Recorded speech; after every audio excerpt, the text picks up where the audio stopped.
रात में पाकिस्तान के एक सशस्त्र यूएवी ने भटिंडा सैन्य स्टेशन को निशाना बनाने की कोशिश भी की, जिसे पकड़ा गया और उसे निष्क्रिय कर दिया गया। नमस्कार।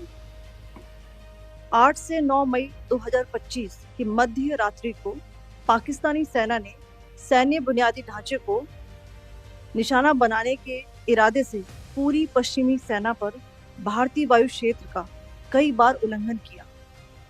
यही नहीं, बल्कि पाकिस्तानी सेना ने नियंत्रण रेखा पर भारी कैलिबर वाले हथियारों से गोलीबारी भी की। अंतर्राष्ट्रीय सीमा और नियंत्रण रेखा पर लेह से लेकर सरक्रीक तक 36 स्थानों पर 300 से 400 लगभग ड्रोनों का इस्तेमाल घुसपैठ का प्रयास करने के लिए किया गया। भारतीय सशस्त्र बलों ने काइनेटिक्स व नॉन काइनेटिक साधनों का उपयोग करके इनमें से कई ड्रोन्स को मार गिराया। इतने बड़े पैमाने पर हवाई घुसपैठों का संभावित उद्देश्य वायु रक्षा प्रणालियों का परीक्षण करना और खुफिया जानकारी इकट्ठा करना था। ड्रोन के मलबे की फोरेंसिक जांच की जा रही है। प्रारंभिक रिपोर्ट्स से पता चलता है कि वे तुर्की के असीस गार्ड सोंगर ड्रोन्स हैं। इसके उपरांत रात में पाकिस्तान के एक सशस्त्र यूएवी ने भटिंडा सैन्य स्टेशन को निशाना बनाने की कोशिश भी की, जिसे पकड़ा गया और उसे निष्क्रिय कर दिया गया। पाकिस्तानी हमले के जवाब में पाकिस्तान में 4 हवाई रक्षा स्थलों पर सशस्त्र ड्रोन्स लॉन्च किए गए। इनमें से एक ड्रोन एडी रडार को नष्ट करने में सक्षम रहा।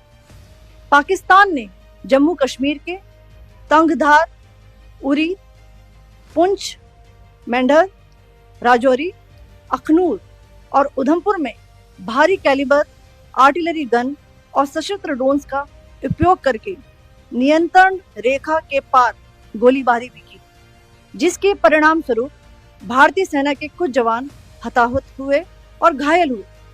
भारतीय जवाबी कार्रवाई में पाकिस्तानी सेना को भी बड़ा नुकसान पहुंचाया गया। इसके अलावा पाकिस्तान का गैर जिम्मेदाराना व्यवहार फिर से सामने आया। 7 मई 2025 को रात 8:30 बजे एक असफल अकारण ड्रोन और मिसाइल हमला करने के बावजूद पाकिस्तान ने अपना नागरिक हवाई क्षेत्र बंद नहीं किया।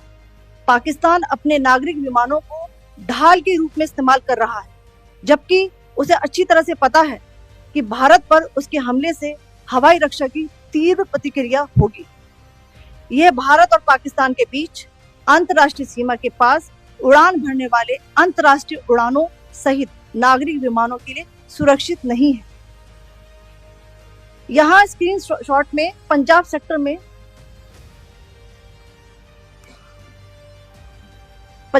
में हाई एयर डिफेंस अलर्ट स्थिति के दौरान एप्लीकेशन फ्लाइट रडार 24 का डेटा दिखाया गया है। जैसा कि आप देख रहे हैं यहाँ पर भारतीय पक्ष का हवाई क्षेत्र घोषित बंद के कारण नागरिक हवाई यातायात से पूरी तरह से रहित है। कराची और लाहौर के बीच के हवाई अड्डे मार्ग पर नागरिक एयरलाइंस उड़ान भर रही है। हाई अलर्ट किया गया है विमान फ्लाइनेस एविएशन का एयरबस 320, जैसा कि आप यहाँ देख रहे हैं, जो कि शाम को 5:50 बजे दमम से शुरू हुआ और रात को 9:10 बजे लाहौर में उतरा। ये सारा डिटेल्स आप यहाँ देख रहे हैं, ये डिटेल्स यहाँ लिखा हुआ है। Can you see this?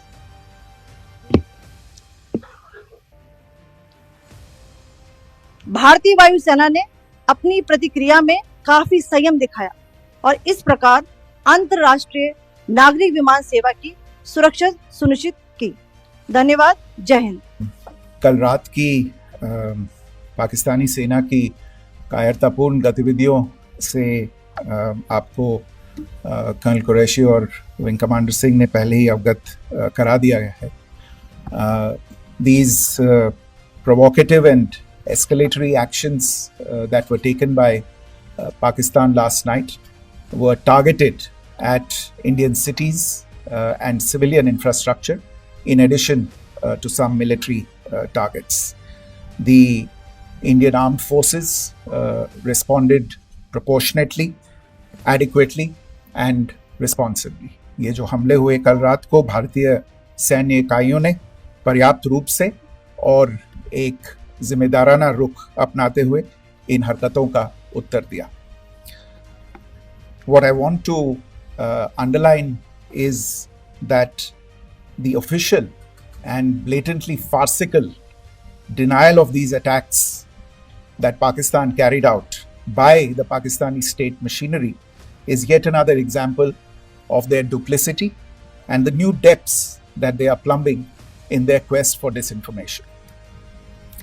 The other point in the same vein is Pakistani claims that they did not target or attack any religious places. You would recall that yesterday I shared with you an incident related to the attack on a Gurdwara in Poonch.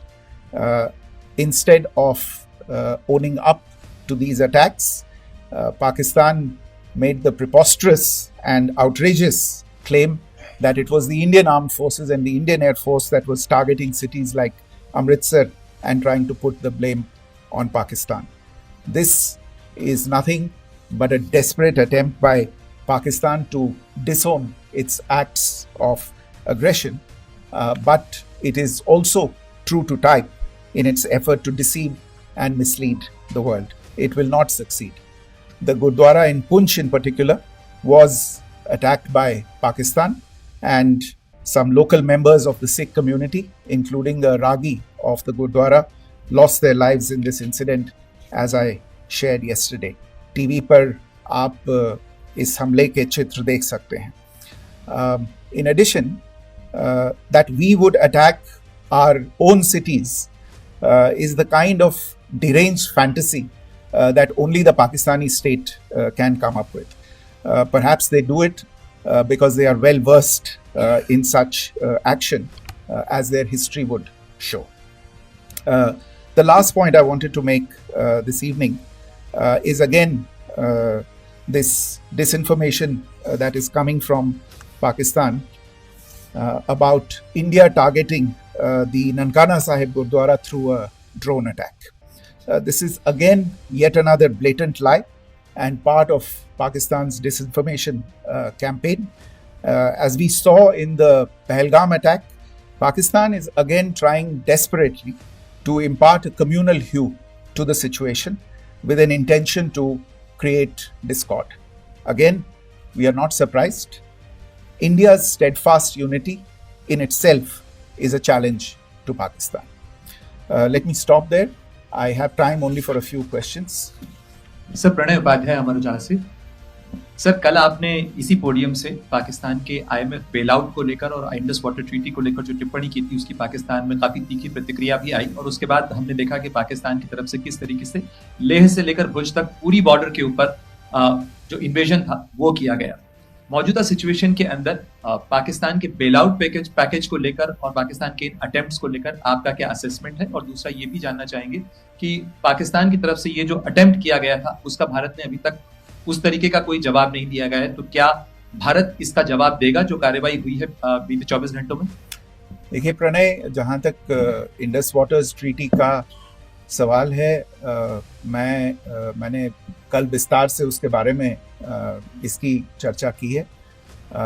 Indus waters treaty is in abeyance and as such I have nothing further to add to the decision that was announced by the Cabinet Committee on Security. जहाँ तक IMF bailout का सवाल है, आपको ज्ञान होगा कि IMF की आज मीटिंग हो रही है. हम वहाँ पे अपना पक्ष रखेंगे और जो हमारा मत है इन चीज़ों को लेके वहाँ पे साझा करेंगे दूसरे मेंबर्स के साथ. ये बोर्ड पे निर्भर है कि वहाँ पे क्या निर्णय होता है. और जहाँ तक जो कार्रवाई हुई है उसका जवाब देने का जो आपने जो प्रश्न उठाया है, जो आज ब्रीफिंग हुई है, जो आपको सूचना मिली है, मैंने भी कहा है कि जो आज सवेरे तड़के सवेरे जो गतिविधियां हुई, भारत ने उनका एक जिम्मेदाराना पूर्ण तरीके से और एक पर्याप्त तरीके से उसका जवाब दे दिया है।